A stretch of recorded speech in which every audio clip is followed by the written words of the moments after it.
સીતારામ બધાઈને 5:45 જેવું વાગી ગયું, નવરી થઈ ગઈ.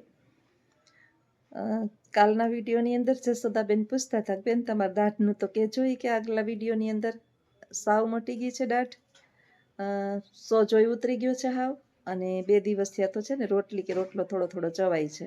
આપણે દાઢ હલતી હોય ને એટલે ચાવવામાં તો થોડીક પ્રોબ્લેમ થાય, પણ દુખવી ના જોઈએ. ટૂંકમાં દુખે ને એટલે મન ન્યન્ય ચોઈટું દે, દુખે એટલે વધારે ચવાય નહીં હાવ. હવે તો 2 દિવસ ત્યાં સારું છે ને સાવ મટી ગઈ છે. દવા થોડીક એકાદી ગોળી છે એ આજનો દિવસની છે, બીજું તો કંઈ દાંતનું કે તમારે કાંઈ છે જ નહીં. દાંત હલતા હતા ને એના કારણે હોજો ચડ્યો તો, પેઢું ચડ્યું હતું, બાકી ઇન્ફેક્શન કે કાંઈ એવું બહુ વધારે કાંઈ છે નહીં. સાવ આ મોઢા જેવું મોઢું પાછું વ્યવસ્થિત થઈ ગયું, ભગવાનની કૃપા. મનુષ્ય દેહ જે છે ને પંચમહાભૂતોનો બનેલો આ દેહ છે, પૃથ્વીના પંચમહાભૂતોનો. એની અંદર કંઈક ને કંઈક જે છે એ થોડી થોડી અસર તો થાય મનુષ્યને, એટલે થોડું થોડું હાલે રાખે. પણ આવું બધું જમવામાં ને તકલીફ થાય ને એટલે મજા ના આવે. ઈશ્વર જે છે ને આપણને કાંઈ એટલે કાંઈ સજા આપતો નથી. આપણે સહન કરી શકીએ ને દુઃખ એટલું જ આપે. આ તો આપણે ખોટા રોદણા રોઈએ રાખીએ છીએ કે હું દુઃખી, હું દુઃખી, હું દુઃખી. ક્યારેક શાંતિથી બેસી અને નિરાતે વિચાર કરવો કે 1 અઠવાડિયાની અંદર સોમથી લઈ અને રવિ સુધી, એટલે 7 દિવસ જે છે, સોમથી સોમ કહીએ તો એની અંદર તમને સુખ કેટલું છે અને દુઃખ કેટલું છે. અઠવાડિયાનું, હું વરસનું નથી કહેતી. અઠવાડિયામાં મને નથી લાગતું કે એક આખો દિવસે આપણે દુઃખ પ્રાપ્ત થયું. ઈશ્વર બહુ કૃપાળુ છે. ક્યારેક જ આપણને એ પ્રોબ્લેમ થાય અને એ દેહના દંડ તો દેહે ભોગવે છૂટકો. બાકી રહી જે છે એ દુઃખની વાત, તો આપણે જે દુઃખી થઈએ છીએ એ ઈશ્વરે આપેલા દુઃખ કોઈ પણ છે નહીં. આપણે દુઃખી થઈએ છીએ ને આપણે પોતે ઉત્પન્ન કરેલા દુઃખ છે. પરિવારના દુઃખ હોય, કુટુંબના દુઃખ હોય, સમાજના દુઃખ હોય, નોકરીના દુઃખ હોય, પછી બીજા જે છે આપણે બીજા અમીરને આપણે ગરીબ, આપણી જે મનસા આપણે ધારણ કરી લીધી હોય એના દુઃખ હોય. આ ઈશ્વરે આપેલા દુઃખ નથી. પાલનહાર છે પ્રભુ, ભગવાન વિષ્ણુ છે ને પાલનહાર છે, અને આખી સૃષ્ટિને પૂરું પાડવાની જવાબદારી ભગવાને લીધેલી છે. માં લક્ષ્મીજી ધરતી ધરા થઈ અને સહાયરૂપ બન્યા છે, બધાઈને ધન ધાન્ય ઉત્પન્ન કરી અને આ ભૂમિને રસાળ બનાવી છે. અનેકો ફળ ફળાદી ધન ધાન્ય માં લક્ષ્મીની કારણે આ પૃથ્વી પર ઉત્પન્ન થાય છે. તમે ક્યારેક આગળ જોજો, સૃષ્ટિ જ્યારે વિનાશ પામી હતી ને ત્યારે ભગવાન વિષ્ણુએ માં લક્ષ્મીનો સહારોય લીધેલો છે. બંને થઈ અને આપણને આપણું પૂરું પાડવાની જવાબદારી લીધેલી છે. કીડીને કણ અને હાથીને મણ, આ બે જે છે ને એ પૂર્ણ પાડી દે છે. હવે આપણે 5 સ્ટાર હોટલની અંદર જઈ અને 1000 રૂપિયાની 1200 રૂપિયાની થાળી ખાવાની આદત પડી ગઈ હોય તો એ જવાબદારી ઈશ્વરની નથી. એના માટે ખુદ આપણે વહેલું ઉઠી અને મહેનત કરવી પડે. માત્ર મહેનત કરવાથી નહીં કંઈ થતું નથી. દાળીએ કાયમ ઘણાઈ જાય છે જિંદગી આખી, પરંતુ એમાં ખાલી પેટ ભરાય. બુદ્ધિપૂર્વક એટલે તો ઈશ્વર પાસે શું માગવાનું? ઈશ્વરને કાયમ એક જ પ્રાર્થના કરવાની કે હે ઈશ્વર સત બુદ્ધિ દેજે. બુદ્ધિ તો રાવણ પાસે હતી ને દુર્યોધન પાસે હતી. બુદ્ધિ રાવણ પાસે હતી અને દુર્યોધન પાસે હતી. રાવણનું મૃત્યુ થયું, દુર્યોધનનું મૃત્યુ થયું, કારણ કે એની પાસે સત બુદ્ધિ નહોતી. એટલે આપણે ઈશ્વર પાસે સત બુદ્ધિ માગવાની. એ સતબુદ્ધિ દ્વારા આપણે જે પણ કાંઈ પ્રાપ્ત કરીએ છીએ ને એની અંદર પારિવારિક આપણું જીવન ખૂબ સુખમય પસાર થાય. આપણે ઘણી વખત આપણા પરિવારની અંદર કોઈની વાત કરતા હોય ને કે છોકરમ જ છે, થોડુંક બાળ બુદ્ધિ છે, ઓછી બુદ્ધિ છે, આવું છે, આવું છે. એટલે આપણે આપણા માટે, ખુદ માટે થઈ દરેકે કે હે ઈશ્વર મને સત બુદ્ધિ દે છે અને સત માર્ગ બતાવજે. આ બે આપણા જીવનની અંદર આવી જાય એટલે આપણે લગભગ દુઃખ ઓછું થાય. દુઃખ આવે જ નહીં, હું તો એમ કહું છું કે દુઃખ ન આવે. અને ઈશ્વરને તો આપણે જરાય બાના ધારી ન બતાવી. આ તો નાની નાની વાતની અંદર હે ભગવાન તે આવું કરી નાખ્યું. કાલે હું બહાર ગઈ હતી તો સ્ત્રીઓ જ્યાં ભેગી થતી હોય ને ત્યાં ચર્ચા ચાલતી હોય. એક બેન જે છે ને એનો પુત્ર મૃત્યુ પામ્યો. આ રિયલ ઘટના કહું છું. પુત્ર મૃત્યુ પામ્યો. વાસ્તવિક છે કે એક માનો દીકરો મૃત્યુ પામે એટલે માનું કાળજું કંપી ઉઠે. માં જે છે એનું જીવન પછી એ જીવે કે મરે એના બે એક સરખું છે, પણ જીવવું પડે. હવે એનો અર્થ એવો નથી કે આનો જવાબદાર ભગવાન છે. હું વાત સાંભળતી હતી ને તો મેં એવું સાંભળ્યું કે એ બેન જે છે એ હવે જીવનની અંદર રામે મારું કંઈ સારું કર્યું જ નથી, ભગવાને મારું બધું ચટી લીધું, ભગવાને મારું આવું કરી લીધું. આપણા જે છે ને આ દેહ આપણો છે ને દેહ, એની અંદર આત્મા બહુ જૂનો છે, દેહ આ વખતનો છે. આ આત્માએ ભગવદ્ ગીતા જો શાંતિથી વાંચીએ છે, બધા વાંચીએ. મેં 2 પાઠ કર્યા. હું તો બહુ સાંભળતી હોય, મારે કાયમ 2 પાઠ કરવાના ભગવદ્ ગીતાના. મારે નિયમ છે 2 પાઠ કરી પછી જ હું પાણી પીવું. નથી ખાઈ લ્યો, હું તો કહું ઉઠીને પેટ ભરીને, ધૂપ દીવાય ન કરો, પણ ભગવદ્ ગીતા વાંચો ને, પહેલાં સાંભળો અને પછી એને મનમાં ઉતારો. આપણા ઋષિમુનિઓ હતા ને, એણે વેદો પુરાણોની રચના કરીને ત્યારે એણે ખાલી સાંભળ્યા નહોતા, એની મનની અંદર એને અનુભવ્યા, એણે ઉતાર્યા હતા. સ્વપ્ન દ્રષ્ટા વેદ છે ઋગ્વેદ આપણો. મનમાં ઉતારવાનું છે. એક એક અધ્યાય ભગવદ્ ગીતાનો, એક એક અધ્યાય આપણને આપણું જીવન બદલી નાખે અને દરેક દરવાજા સુખના જ ખુલે.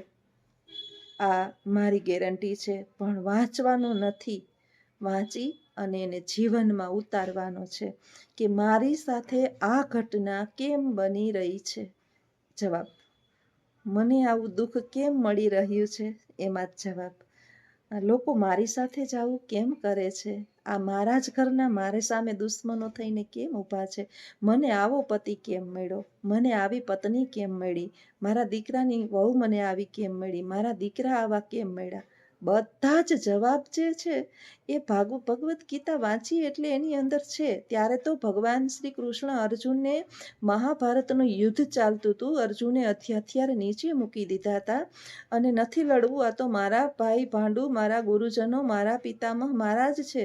ભગવાને કીધું મારા કૈરમાં આ એકઈ તારા નથી, તારા હોય ને તો તારી સામે ન હોય. તોય અર્જુનનું હૃદય જે છે એ માનતું નહોતું, ઊભો નહોતો થતો. ત્યારે ભગવાન શ્રી કૃષ્ણએ મહાભારતના યુદ્ધમાં હસ્તિનાપુરના કુરુક્ષેત્રના મેદાનની અંદર પોતાનું વિરાટ સ્વરૂપ રજૂ કર્યું, દર્શન દીધા. અર્જુન એક જ એવો છે કે જેને ભગવાને વિરાટ સ્વરૂપ બતાવ્યું હતું અને એની અંદર પોતાના જે આ સગા સંબંધીઓ છે એના અને એની સાથે ભગવાન હતા એના એને આગલા બધા જન્મ બતાવ્યા. ત્યારે કીધું કે આ તારા દુશ્મનો છે, આ પહેલાંય તારા દુશ્મનો હતા અને અત્યારે તારા દુશ્મનો છે, એટલે બહુ દુઃખી થવાનું નહીં. મહાભારતની અંદરનું આ ભગવદ્ ગીતા એક અંશ છે.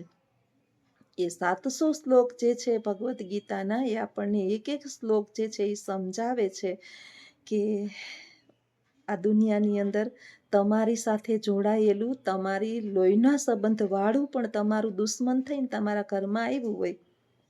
એટલે નથી કહેતું કે દીકરા 4 પ્રકારના છે, એક સેવક હોય, એક ઋણી હોય, એક શત્રુ હોય અને એક સ્વયંભૂ, એટલે કે તમે કોઈ પણ પ્રકારનું કાંઈ એને લેવા દેવા ના હોય, એનો જન્મ થવાનો. એમ 4 પ્રકારના દીકરા હોય. એમ આપણી સાથે કોઈ પણ લોહીના સંબંધ સાથે જોડાયેલું હોય, મારો દીકરો કેમ આવો છે, મારી દીકરી કેમ આવી છે, મારા સગા સંબંધીઓ કેમ આવા છે, આ લોકો મારી સાથે જ કેમ આવું કરે છે. જ્યારથી લગભગ છેલ્લા 4 કે 5 હું ભગવદ્ ગીતા વાંચતી, પણ બહુ મગજની અંદર એને બહુ લેતી નહીં, મને લાગી આવતું હતું. કોઈ મને કંઈક કહે ને એટલે મને બહુ આમ એમ થાય કે મારો કંઈ વાંક તો છે નહીં, પણ છતાંય લોકો કહે છે એટલે આપણે ક્યારેક થાય. પણ જે દિવસથી આપણે ભગવદ્ ગીતાને સમજીને મેં, તે દિવસથી કદાચ બધા સામે આવીને મને ગમે એ કહે ને, હવે મને ફેર નથી પડતો. મને ખબર જ છે કે આ પૂર્વ જન્મના મારા શત્રુઓ છે, મારે ને એને જન્મોથી વેર હશે. એટલે તો એ ગમે એટલું હું મારું મસ્તક કાપીને હું એને આપી દઈશ ને તો એ મસ્તક એને ખૂંચશે.